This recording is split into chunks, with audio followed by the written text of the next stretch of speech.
My childhood sweetheart eloped with a crook, stealing a card loaded with $5 million from her parents.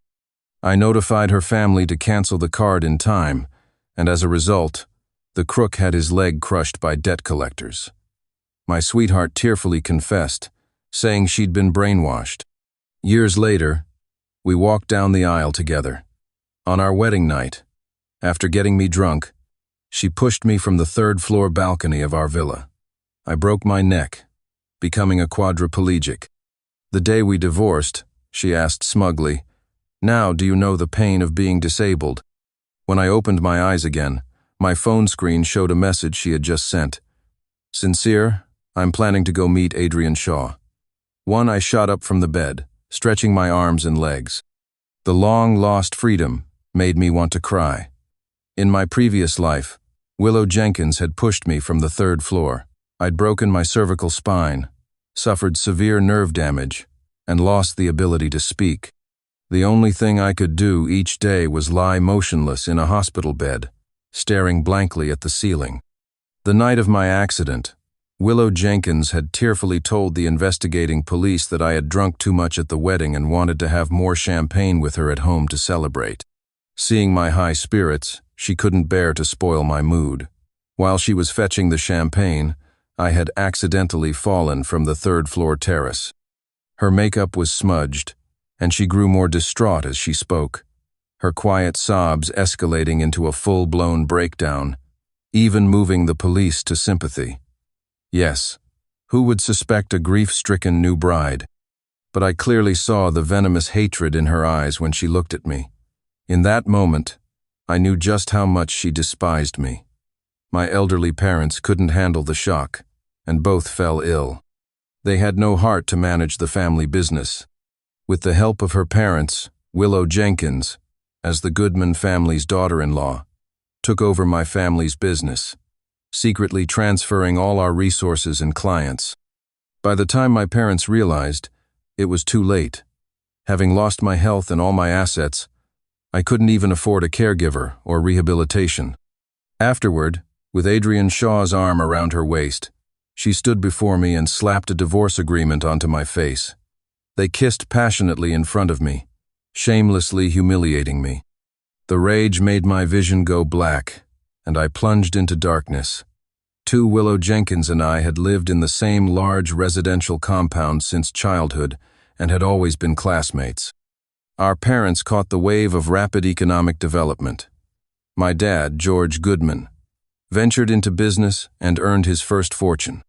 Because the business needed more hands, and our families were very close, my dad brought Willow's father, Peter Jenkins, into the industry, and the Jenkins family prospered from then on. Willow and I were both only children. Unlike me, a boy, she was the apple of her parents' eye since she was little. A spoiled darling. It wouldn't be an exaggeration to say she was my white moonlight, my idealized crush. She was like a delicate, fair-skinned porcelain doll, always wearing pretty, fluffy dresses, tugging at my sleeve, and cooing, "Sincere, take me to play with you." After our families made money, we bought villas in the same exclusive neighborhood. During summer downpours, she was used to me holding an umbrella for her. In the heavy snows of winter, she would naturally slip her hand into my pocket for warmth. I did have feelings for this willful yet cute childhood friend. This affection stemmed from years of habit. Everything seemed to fall into place naturally. I thought she felt the same way about me until she met Adrian Shaw online. Adrian Shaw was very handsome, with slender, almond-shaped eyes and a striking head of blonde hair. At first glance, he looked remarkably like a K-pop star. Adrian said he was in cross-border e-commerce and needed to travel abroad frequently to inspect goods, often bringing Willow small gifts. He knew all the romantic tricks. He'd book popular restaurants far in advance, then fly for hours just to appear before her unexpectedly, giving her a surprise. After they'd shared a candlelight dinner, he would leave just when she was most moved and reluctant to see him go. I have to say, he was incredibly smooth. Willow was utterly infatuated with him, affectionately calling him darling when they chatted. It would be a lie to say my heart didn't ache, but after so many years of friendship, I could still manage a friendly parting and offer my blessings until I accidentally saw her chat history with him. Willow repeatedly asked Adrian why he had been unhappy lately. Adrian went from being cryptically mysterious at first to playing hard to get. It's nothing, just business. A bit of a cash flow problem. Don't worry, Willow. I can handle it. The funding gap is probably about $5 million. I'm so sorry, Willow, for making you worry. You've helped me so much. I'll be good to you for all my life. Sure enough, a few days later, Willow told me she planned to go to another city to find Adrian. My heart sank. I didn't say anything outwardly, just told her to be careful on her journey. She agreed absently. As soon as she left, I immediately went to the Jenkins house. Peter and Martha Jenkins were surprised to see me. Sincere. Willow said she was going on a trip with you and a few friends. I told them to quickly check their savings books and cards. Soon, Martha Jenkins came out, looking faint. Willow took the card with $5 million on it. That was the deposit I was supposed to transfer to the company account tomorrow. Fortunately, I had discovered it in time. Peter Jenkins immediately called the police and notified the bank to freeze the card. Willow was also rescued by the police. Facing her parents' accusations, she cried with immense grievance. I'm sorry. I was brainwashed by him. I know I was wrong. Luckily, Sincere is dependable. Otherwise, you would have been scammed by that crook. Martha Jenkins clutched her chest, nodding at me approvingly. Thank goodness Sincere has always cared so much about you. Willow lifted her face, her tear-filled eyes blinking, sending tears streaming down. She took my hand and gently shook it. I'm sorry, Sincere, for making you worry. Thank goodness for you. From that day on, Willow began to actively show affection towards me. I thought she had finally realized my good qualities. Later, with the blessings and witness of our relatives, we entered the halls of matrimony. It wasn't until after the wedding, when everything came to light, that I learned Adrian Shaw's leg had been crushed by debt collectors because he didn't get that $5 million, leaving him permanently disabled. For this, Willow Jenkins hated me with a vengeance. Hated me enough to spend 2 full years plotting revenge against me, and even my entire family. Just as I was lost in these memories, my phone vibrated again. 2 new messages came in. Sincere, Adrian just asked me to meet him at the train station this weekend. So excited. I thought for a moment and typed a few words on my phone. Oh, that's great, go ahead. Then I quickly turned off my phone. 3. I booked a high-end overseas travel package for my parents, saying it was an early birthday gift. After arranging everything, I went to a community coffee shop not far from home and chose a seat by the French window.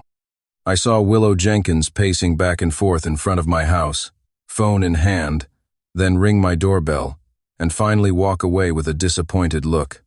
I guessed she must have wanted me to be her alibi. About 2 hours later, she must have run out of patience, as she hailed a taxi alone, dragging her suitcase. I quickly turned off my phone and moved into another apartment temporarily. When I turned on my phone in the evening, a flood of unread messages poured in. Sincere, I want to tell Mom and Dad I'm going on a trip with you and some friends for a few days. Are you home? Why aren't you replying to my messages? I have something else I want to tell you. Why is your phone off? I'm running out of time, so I'm leaving first. Please cover for me with Mom and Dad, okay? You're the best. Besides Willow's messages, there was also one from Peter Jenkins. He asked if Willow was on vacation with me and told me to take good care of her. I didn't reply. In my previous life, my whole family had treated the Jenkinses like our own. My dad, George, had brought Peter Jenkins into the business, allowing the Jenkins family to become wealthy. I doted on Willow and genuinely treated her parents like my own. But after Willow plotted to harm me, their first thought wasn't how to save me, but how to cover for their precious daughter. Afterward, they even worked together to drain my family's assets. They were a nest of vipers, not a single good one among them. As I thought about this, a cold sneer couldn't help but escape my lips. Opening Willow's social media feed, I quickly scrolled to her latest posts. Tired of cookie-cutter kindness, so I'm especially moved by clumsy sincerity. Because there's a perfect 10 in my heart. Everyone else is just a Tom, Dick, or Harry. This life is short. What joy is there without you? From now on, I'll be a rebel only for you. The accompanying pictures showed Adrian Shaw's handsome back as he carried her luggage, their hands tightly clasped, and a few shots of scenery and food from their journey. I was the cookie-cutter kindness, and Adrian Shaw was the clumsy sincerity. I was the Tom, Dick, or Harry, while Adrian Shaw was the perfect 10. This praising one and stomping on the other quite something. I was curious to see what kind of ending this true love couple would have in this lifetime. That evening, my phone rang incessantly. It was Willow's number. I declined the call. She called again. At this hour, she should be enjoying sweet moments with Adrian. Why would she have time to call me? Unable to resist my curiosity, I answered. But the voice that spoke was a man with an unfriendly tone.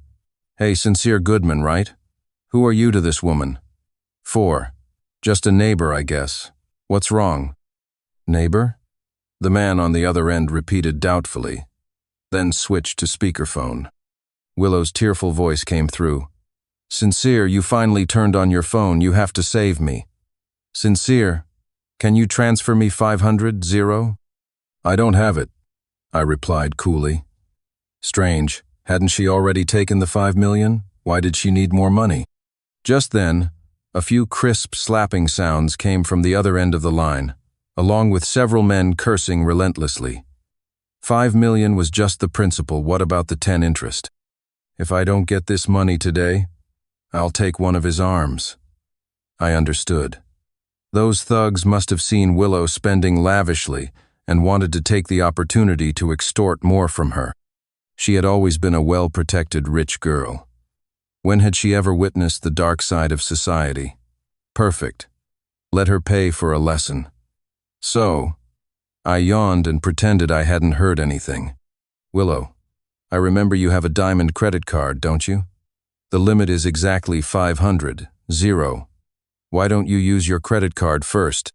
My phone's been acting up. It keeps shutting down automatically. With that, I hung up. The next day, Peter Jenkins came to my office to find me. He was extremely anxious, demanding to know why I hadn't replied to his messages, why no one was at my house, and why Willow wasn't with me. I smiled. Mr. Jenkins, listen to yourself. Willow is a grown woman, not a pet I own. I can't exactly keep her on a leash, can I? His expression changed several times. Probably remembering he still needed my help, he quickly put on an amiable facade. All right, I get it. Willow must have slipped off on vacation with friends. Also, Sincere? Could you lend me $5 million for cash flow? He said, becoming anxious again. There's a temporary problem with the deposit for Ning Chung. I raised an eyebrow. It seemed he had already discovered the $5 million had vanished. Mr. Jenkins, are you planning to borrow this $5 million in your personal capacity or as a company? He was stunned by my question. I continued, personally, I don't have that much. If it's in the company's name, we'll need to sign a contract. For the project with Ning Cheng, I'll invest this $5 million for a stake in it. How about that? He understood now. His chubby face instantly turned beet red. Ning Cheng was an industry leader. Their technology was advanced, their products were of extremely high quality, and they had an excellent reputation for never delaying deliveries. Their products were always in high demand. The Jenkins family had spent considerable effort pulling strings to secure a partnership with Ning Cheng. Now that I had clearly stated my intention to take a piece of the pie, the Jenkins family was certainly unwilling. But without my $5 million, it would probably be difficult for him to collaborate with Ning Cheng in the future. Sincere, Is this really appropriate? Do your parents know about this? I stood up contemptuously, not mincing words. Mr. Jenkins, you've been in business for so many years. You should understand what business is business means. Speaking of my parents, if it weren't for them, you might not have successfully entered this industry. You, fine. His face turned from red to white with anger. I never thought, given your relationship with my Willow, you'd stoop to something like taking advantage of our misfortune. What relationship do I have with your precious daughter? We were classmates once, and now at most we can be considered neighbors, right? I calmly admired his flustered expression, a polite smile constantly on my face. Fine, don't you regret this? Though his words were harsh, he still wanted the money. Reluctantly, he quickly sent over the contract. Flipping through the contract, I smiled with satisfaction. What good was a disloyal, vicious woman who didn't understand good from evil? Did a person absolutely have to be in a relationship to live? Wasn't focusing on one's career perfectly fine? 5. When I turned on my phone again, there weren't many new messages. It seemed Willow was too preoccupied to bother me for the time being. I clicked on her social media feed and, sure enough, she had delightedly posted several updates. One photo showed a hand held high against the sunlight, a cheap-looking ring on the middle finger. The diamond was clearly fake. Besides that, she had written a lengthy essay to subtly diss me. Only in critical moments do you truly know who around you is a person and who is a ghost. Someone who truly loves you won't let go of your hand even at the last moment. Thank heavens for being kind to me, letting me meet my true light before I was beyond redemption. My secretary outside gently knocked on the door, reminding me it was time for the meeting. Did she think I would care? I only cared about how that true light would drag her into an abyss of eternal damnation in the future. When Willow returned home, her doting parents, for the first time ever, had a falling out with her. Actually, I knew she hadn't wanted to come back. After all, her greatest wish, always talking about romance and freedom, was to roam the world with her lover. The reason she came back was undoubtedly for money. Adrian Shaw's encouragement played no small part in this. After all, to him, Willow's greatest value lay in the Jenkins family behind her. From the second floor, I witnessed her pathetic state, locked out by her parents, tearfully begging for their forgiveness. Then, I turned around and arranged to have dinner with Miss Diana Duncan of Ning Cheng. My car drove past Willow. Sitting in the back seat, my eyes happened to meet hers.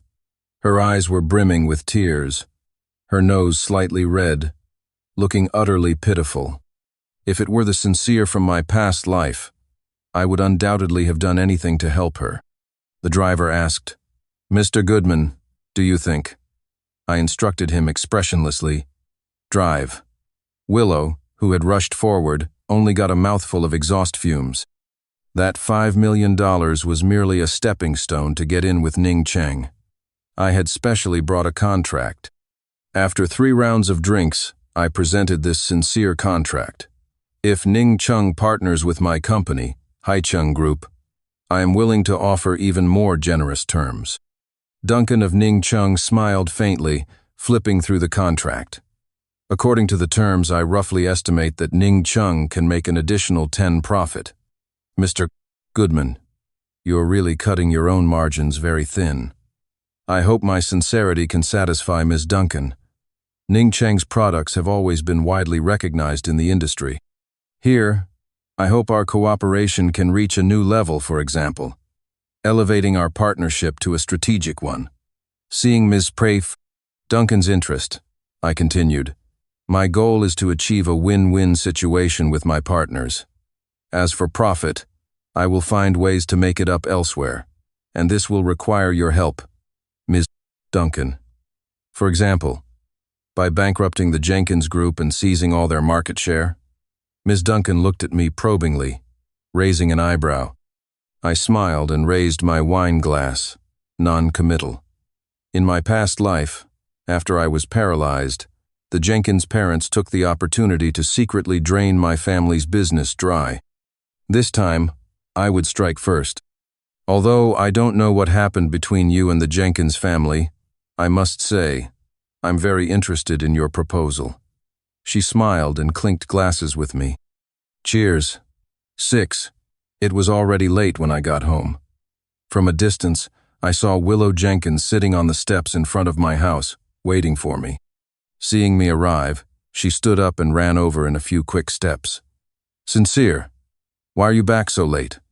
She came to my side, sniffed the perfume on me, and her expression changed slightly. It's late. Whatever it is, let's talk about it another day. I sidestepped her and unlocked the electronic door. Sincere, she anxiously grabbed my wrist. Why do I feel like you've changed so much all of a sudden? Do you hate me now? Agitated, tears welled up in her eyes again. Is it because of Adrian Shaw? But didn't you always say that as long as I was happy, you would be happy too? I turned around and stared at her for a few seconds.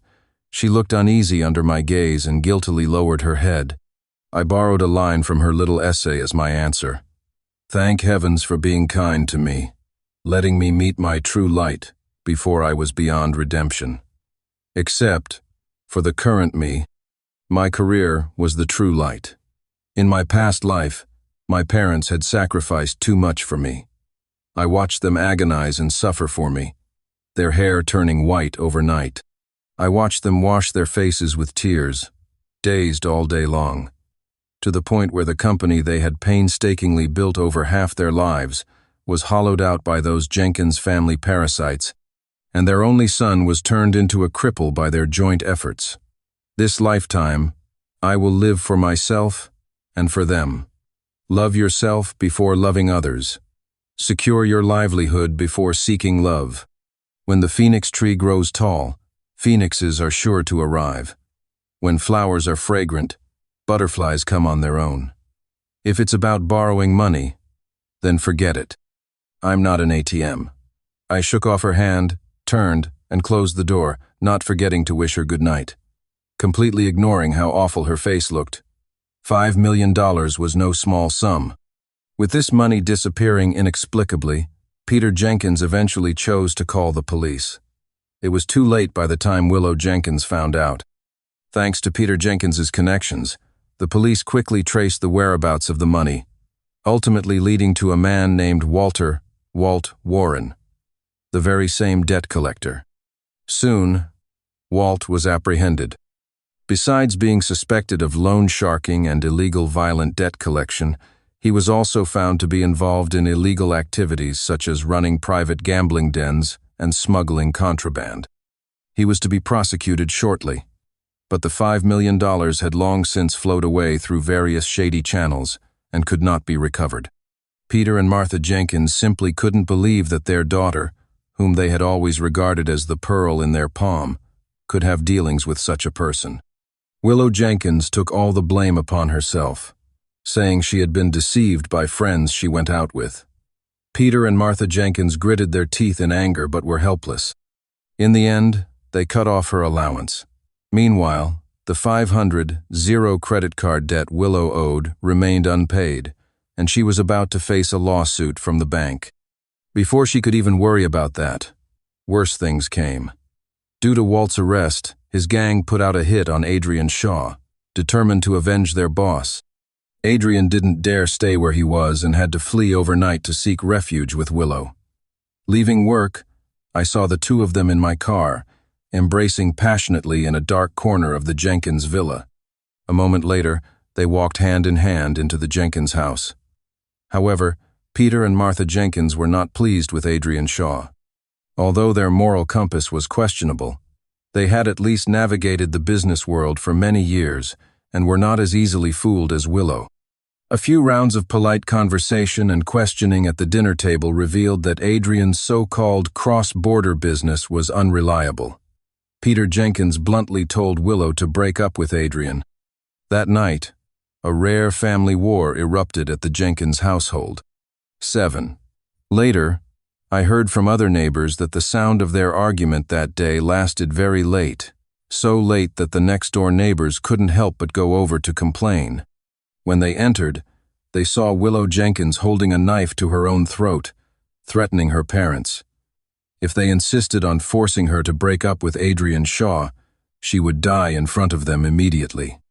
It ended with Peter Jenkins nearly having a stroke from anger, and Adrian Shaw brazenly walking away with his arm around Willow. The neighbors gossiped, shaking their heads, their eyes filled with pity when they looked at me. I used to see you cherishing that Jenkins girl like a treasure and even lamented her good luck. Now it seems she really doesn't know how to cherish what she has. Another neighbor tut-tutted in Tansy. She's a natural drama queen. The other day, she was even shouting at home about disowning her parents. Yeah, I saw her dragging a huge suitcase, taking all her luxury goods and expensive jewelry. Young people these days, really. I feigned a few sighs of sympathy and hurried home, afraid I couldn't hide the smile on my face. Not long after, an old classmate of ours, Charlie Chase, specifically called me to say he had seen Willow Jenkins at a certain underground venue. Your little childhood sweetheart is playing pretty wild, huh? She's even learned to gamble at those underground dens. Want me to get someone to keep an eye on her for you? After I declined, he sighed. I really didn't expect you to lose to an idiot crook. I corrected him. He's not an idiot. Just wait and see. There's a good show coming. I went to the underground den Charlie Chase had mentioned. On the surface, the place was a nightclub, but in reality, the basement rooms concealed many private rooms with card tables. Charlie had hung around with his older brother in his early years and was very familiar with these places. He led me through a labyrinth of underground passages, and we arrived at a large iron door. He expertly keyed in the passcode. He took a drag from his cigarette and pointed to a room ahead. They're here today too. Table number 2. Willow Jenkins had cut her long black hair short and dyed it a vibrant, fiery red. A short, heavily studded jacket was half open, revealing a tight, low-cut tank top underneath. Indeed, environment not only changes a person's character but also their aesthetic sense. In just a few days, she had transformed from an elegant, refined, rich girl into a street punk. If Charlie hadn't pointed her out, I almost wouldn't have recognized her. Adrian Shaw casually chewed gum, leaning in to whisper something in Willow's ear. She gripped her cards tightly, her face etched with nervousness, her upper body leaning slightly forward, even her shoulders hunched. As the players revealed their hands one by one, Willow's expression changed from tense to overjoyed. She slammed her cards on the table and jumped up, screaming excitedly. "We won! We won!" Adrian Shaw dominantly pulled her in and planted a firm kiss on her cheek. He grinned wickedly as he helped her collect her chips. "See? What did I tell you? The psychic said your luck's been good lately. You should play a few more rounds and rake it in." Willow, as if injected with adrenaline, her face flushed with excitement. In the next round, she unhesitatingly bet a large pile of chips. I asked Charlie in a low voice, "How much commission does Adrian get for bringing in a customer like Willow?" 8. It depends on the connection, but he definitely gets at least 10%. It seemed Adrian Shaw was back to his old tricks, funding his gambling with more gambling. I crossed my arms and continued to watch. As I expected, in the next round, Willow Jenkins was clearly not so lucky. She bit her lower lip, staring intently at the opponent who had taken her chips. "It's okay, honey. We'll win it all back next hand," Adrian Shaw kindly encouraged her. But she lost the next hand, and the one after that. Willow was visibly flustered. Under Adrian's passionate incitement, she chose to throw in all her remaining chips. All in. I didn't even need to see the cards. I knew she was doomed. Adrian's expression said it all. After the cards were revealed, she had lost completely. Willow Jenkins slumped into her chair, her face ashen and utterly defeated. Adrian Shaw patted her shoulder regretfully and stepped out to light a cigarette. Tsk. Of all people, Willow Jenkins trusts a lowlife like him. Charlie Chase patted my shoulder. What? Are you really not going to do anything? I glanced at him. Do you know my grandmother's secret to a long life? It's minding her own business. I only came here today to watch the show. Saying that, I was about to leave when, out of the corner of my eye, I saw someone stumbling towards me. It was Willow Jenkins. She clutched my hand tightly and said in a pleading tone, "Sincere, what are you doing here too?" Before I could answer, her eyes lit up. Were you worried about me? Did you come looking for me specifically? I knew it. You can't let me go. You're the best to me. By the way, Sincere, can you lend me 500? Zero? I was just a tiny bit away from doubling my money. My luck is really good today. I subtly withdrew my hand and smiled. Sorry, no. Then 200 zero will do. No, 100 zero. 100 zero is enough. She grabbed my sleeve again, her eyes wide with entreaty. Not even a dime. I frowned and took a step back. Miss Jenkins, you're wrinkling my clothes. Then what are you doing here? Are you that bored? Her eyes turned red with anger. I heard there was a good free show here. Now that the show's over, I should be going. Sincere Goodman, I've begged you this much, and you still won't help me? She shouted desperately. It's merely 100 zero. That shouldn't be much for you, right? I turned back and stared at her coldly. Easy for you to say. Have you ever earned even $1 with your own hands? In my past life, the Jenkins family had prospered under my family's guidance. She had lived a wealthy life since childhood, the apple of both families' eyes. Maids and nannies took care of her daily needs, and I handled everything for her externally, so she never had to worry about anything. I offered her the best within my means, along with my sincere heart, only to receive her deepest hatred in return. I turned to leave. She tried to follow me, but the casino staff wouldn't let her go. Several burly men immediately grabbed her shoulders and dragged her back. Her hair was disheveled from struggling, her voice hoarse, and tears mixed with makeup streamed down her face like two muddy ravines. 9. A few days later, I received a call from Ms. Diana Duncan of Ningcheng. She told me that my proposal had been discussed at a meeting and approved by most of the senior executives. Haicheng Group is a very capable company, and more importantly, very reputable. Coincidentally, I had also just received some news. Jenkins Group had defaulted again. The deposit for an order placed with Ningcheng hadn't arrived on time. I figured the most direct reason was probably Willow Jenkins' long overdue 500 zero credit card payment, leading the bank to start contacting her emergency contacts. And then there were her gambling debts. It was truly hard to imagine how much money she could lose with her kind of betting. To cause Jenkins Group to struggle even with a deposit, it must have been a substantial amount. Peter and Martha Jenkins still couldn't bring themselves to be harsh.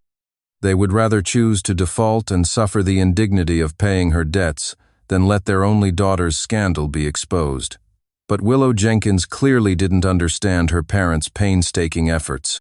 Sure enough, early one weekend morning, the sound of arguments from the Jenkins house across the street woke me up again. Willow Jenkins was dragging large and small bags, tussling with Martha Jenkins at their doorstep.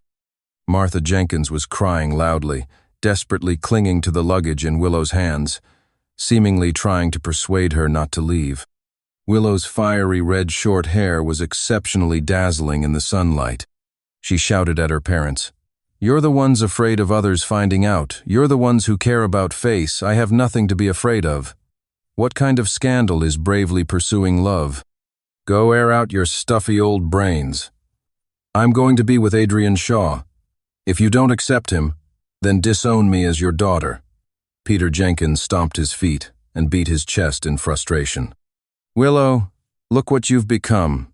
Willow Jenkins laughed defiantly.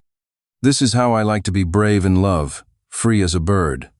With a sharp tug, the luggage bag ripped open and colorful clothes scattered all over the ground. Curious heads popped out one after another from the surrounding windows. Martha Jenkins couldn't take it anymore, covered her face, and collapsed to the ground. sobbing uncontrollably. Willow Jenkins contemptuously threw the torn luggage bag on the ground. "I didn't beg you to help me pay my debts. You did it willingly. Besides, their business is illegal." Adrian said, "Even if I don't pay them back, they can't do anything to me. What's a little setback? I will definitely help him make a comeback. And then, all of you will regret it." She turned her face towards my second-floor bedroom window, glaring at me fiercely.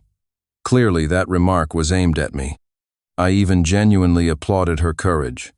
In my past life, I already knew everyone's fate. In this life, as both an actor and a spectator, I couldn't wait to see where our destinies would lead. 10. On the day the contract with Ning Cheng was formally signed, Peter Jenkins found me, fuming.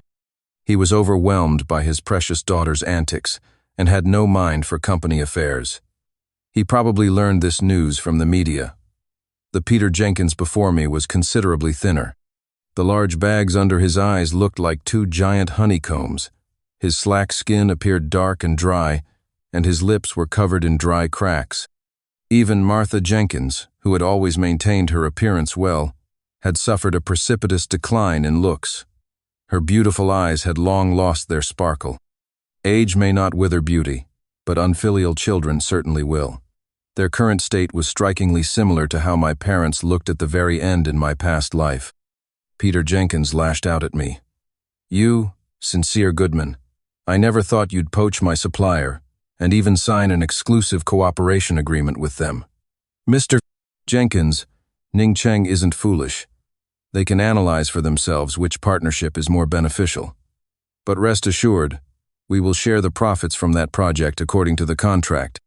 It can still guarantee your livelihood for a short time, but the future is hard to say," I replied calmly. "Sincere Goodman, I watched you grow up. For goodness sake, you're not capable enough to win Willow's heart, so there's no reason to take it out on us, is there?" He was probably so enraged he'd lost his mind to say something so childish. I responded with a smile. "You've probably forgotten that the Jenkins family owes its current success to the Goodman family's help. But please remember this. From a business perspective, we have always been competitors. As for your daughter's heart, what's that worth? I don't care for it at all." Speaking of Willow Jenkins, I almost forgot to tell them. Willow Jenkins had gone abroad with Adrian Shaw, and not through legitimate channels. According to information provided by Charlie Chase, it was likely they were smuggled out. As for where they went, of course, wherever he could make money, he took her there. A few days later, my parents, who were traveling abroad, suddenly rushed back home. I personally went to pick them up from the airport and asked why they hadn't visited a few more places. My mom, Mary, pulled me aside, her face grave, and told me that Martha Jenkins had contacted her. The Jenkins couple valued their pride immensely. For them to stoop to contacting my parents, they must have been truly desperate. A few days earlier, the Jenkins family had received a ransom call from a certain Southeast Asian country. A man with a foreign accent said their precious daughter was now in their hands, and the ransom was $10 million. Willow's hoarse cries and pleas for mercy could be heard from the other end of the line. Martha Jenkins' legs gave out, and she collapsed on the spot from fright. Probably knowing it was useless to ask me, they eventually contacted my parents for emergency help. My dad, George, said, "It's said that the Jenkins company has been doing very poorly recently, losing many projects. They can't come up with that much money." Saying this, he looked at me deeply. "Our company's performance, on the other hand, is booming. I've already read all the reports on the plane. You even managed to bring Ning Cheng over to our side." I didn't know how to explain it to them. Rebirth, changing fate, things like that. They certainly wouldn't believe it. My parents before me had rosy complexions, probably from enjoying their trip and eating well. My dad's face had even gotten a bit rounder. Thinking of their aged and frail appearance in my past life, a lump formed in my throat, and countless words got stuck there. Even if they were to scold me, I would accept it. After all, nothing in this world is more important than family's health. 11. Unexpectedly, my dad just sighed and patted my shoulder. That's my son. Well done. Ning Chung initially wanted to partner with us, but your Uncle Peter was very persistent in pursuing it with me, so I didn't agree with Ning Chung. We originally thought that if you and Willow ended up together, there would be no need for competition between us, as both family businesses would eventually be yours. Dad knows you liked Willow. For your sake, earning a bit less was fine. If Willow's living conditions were good, you would be happy too, right? I just didn't expect that Willow. How could she turn out like that? I just wanted to say perhaps she didn't turn out like that. Rather, that was her true nature. Because of this, in my previous life, my wholehearted devotion couldn't win her true love, while a single word from Adrian Shaw could make her cross mountains and rivers, go through fire and water. I hadn't deliberately harmed her. The only thing I did was respect her choices and her destiny. At my dad's suggestion, the Jenkins family reported it to the police. After all, demanding a sky-high ransom of $10 million indicated that the other party was by no means simple kidnappers. They must have been very clear about the Jenkins family's financial situation. I just wondered, how much commission could Adrian Shaw make from this deal? And if Willow Jenkins knew the truth, would her faith in so-called true love completely collapse? I looked at a stack of documents and photos Charlie Chase had obtained, lost in thought. In one photo, there was a heavily pregnant woman, 12. 6 months later, thanks to the efforts of the police, Willow Jenkins and several other hostages were successfully rescued and brought back to the country.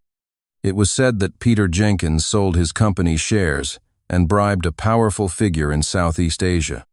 Long-term inhuman abuse had caused some psychological problems for Willow. She would often cry and scream uncontrollably and was diagnosed by the hospital with post-traumatic stress disorder (PTSD). Martha Jenkins washed her face with tears daily, struggling to keep her spirits up while taking care of her daughter at home. Her hair had turned completely white, and even her back was hunched. After selling his company shares, Peter Jenkins was no longer able to afford their current lifestyle. Their family moved into a small house in a remote suburb. My parents suggested visiting them and asked me to be their driver. I understood what they meant. After all, the two families had known each other for decades, and my dad and Peter Jenkins had once been colleagues at the same company. With such a major incident happening to their family, I couldn't just not show my face. I readily agreed. After all, I still had something I wanted to tell Willow Jenkins. The Jenkins' new house was in an old residential complex. The hallways were dim, and the stair railings were covered in dust. It was Martha Jenkins who opened the door. The two-bedroom apartment wasn't large, a stark contrast to their previous living environment. Willow Jenkins sat dazedly on the bedroom floor, staring blankly out the window. Martha Jenkins, wiping her tears, said that apart from times when she cried and screamed, Willow was mostly in this state.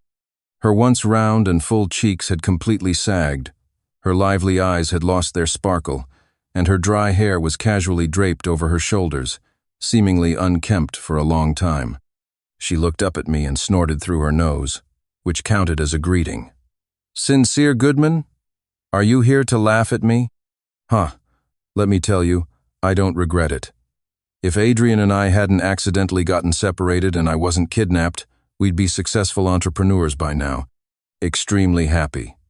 Adrian Shaw will definitely come for me." I sat down opposite her, amused and exasperated, and handed her a few photos. The first photo was of a pregnant woman. She looked at me with a puzzled expression and continued to flip through them. Her fingers stopped at the third photo, and then her fingertips began to tremble uncontrollably. "You don't know that woman from before, but you still recognize this man, don't you?" I asked, enjoying her reaction. Although that signature blonde hair had been dyed back to black, that face undoubtedly belonged to the true love Willow Jenkins could never forget, Adrian Shaw. In the third photo, He was pushing a baby stroller with his left hand and holding the hand of a woman in a long dress with his right. And that woman was the pregnant woman from the first photo. Adrian Shaw was originally a con artist who relied on his looks, often engaging in schemes similar to pig butchering scams. After his girlfriend became pregnant, he had the idea of retiring from his criminal life. But having been in this line of work for a long time, getting out wasn't easy. He needed to pay a large amount of compensation money. So, he set his sights on Willow Jenkins, a sheltered hothouse flower from a wealthy family, arrogant yet naive, and more importantly, with a rebellious and restless heart. Could there be a more suitable target? Originally, he planned to stop after getting that $5 million plus, but her parents' act of reporting him to the police nearly put him in a dangerous situation. Coupled with their words that wounded his pride, he decided to retaliate against the Jenkins family. Undoubtedly, his revenge was successful. He revealed Willow Jenkins' family assets and sold her off for several $100,000. Meanwhile, the Jenkins business also collapsed. His girlfriend was about to give birth, and he needed a lot of money. That was the truth of the matter. Willow Jenkins' face was ashen, her lips trembled, and 2 streams of hot tears rolled down from her vacant eyes. As if unwilling to show weakness in front of me, she forcefully covered her mouth, whimpering silently and desperately, like a beast on the verge of collapse. "Is this the life you wanted?" I left the stack of documents and photos with her. "All his information is here. Whether you want to report him to the police or not, you decide." 13. At the end of the month, I saw the news of Adrian Shaw's arrest. Under a striking headline, all the crimes he had committed were listed in detail. It was several lines long. I didn't even have the patience to read through it all. He was certainly facing the music now. Reading this, you might think I'm too much of a do-gooder, even providing information about the culprit for her revenge. Then you'd be mistaken. I simply wanted to witness her despair after her inner beliefs were shattered, and then have her personally send her former true love to prison. She was not as noble as she thought. Once she knew Adrian's true actions, she would hate him more than anyone else. Given her temperament, forget sending him to prison. She would willingly inflict even harsher methods on him. After all, that's how she treated me in our past life. That feeling of being backstabbed by someone you cherished, deep down now she could empathize with it, couldn't she? I am a law-abiding citizen. Compared to murder for revenge, psychological destruction is more fitting. The first batch of products jointly developed with Ning Cheng was launched as scheduled and caused a great sensation in the market, winning numerous awards. Diana Duncan of Ning Cheng and I also frequently accepted interviews and reports from various media outlets. A reporter asked what my future plans were. I looked out the window at the azure sky and took a deep breath. Next, we planned to jointly establish a production line to manage both research and development and production. Yes, such beautiful blue skies and white clouds. In my past life, paralyzed in bed, I could only see them through that small window. That me, who couldn't even move a finger, was like a caged bird with clipped wings. But now, I can sit here, exchanging opinions and talking eloquently with entrepreneurs and experts in the industry. I can travel around the world for exchanges and learning, and I can visit newly built factories to observe production. Holding my own life in my own hands, that is true freedom. 14. While eating with my parents, the news was coincidentally being broadcast on television. The verdict for Adrian Shaw and his group had come down. He was sentenced to life imprisonment. My mom, Mary, glanced at the TV and said resentfully, "Serves him right, he got what he deserved." My dad, George, called her over to pack their luggage together. He had already confidently handed over the business to me. From now on, the two of them would be responsible for traveling and vacationing, enjoying their later years. Their conversation from the next room drifted into my ears intermittently. "I heard Willow's illness has gotten worse. Taking medicine on time doesn't seem to help." I ran into her mother the other day. Her hair is all white, and even her back is hunched. Didn't Sincere quite like Willow before? Now it seems this child only has work on his mind. My mom sighed.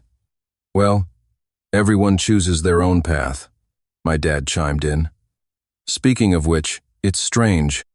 I had a dream a couple of days ago. I forgot the specific content when I woke up, but it was roughly about Willow marrying our Sincere, but not being happy after marriage. Anyway, as long as our son is happy. I pushed open the window by the dining table, and a warm breeze carrying the scent of spring rushed in. The cold winter had passed, and all the gloom had dissipated. This life, I must seize it firmly, because this is my own life,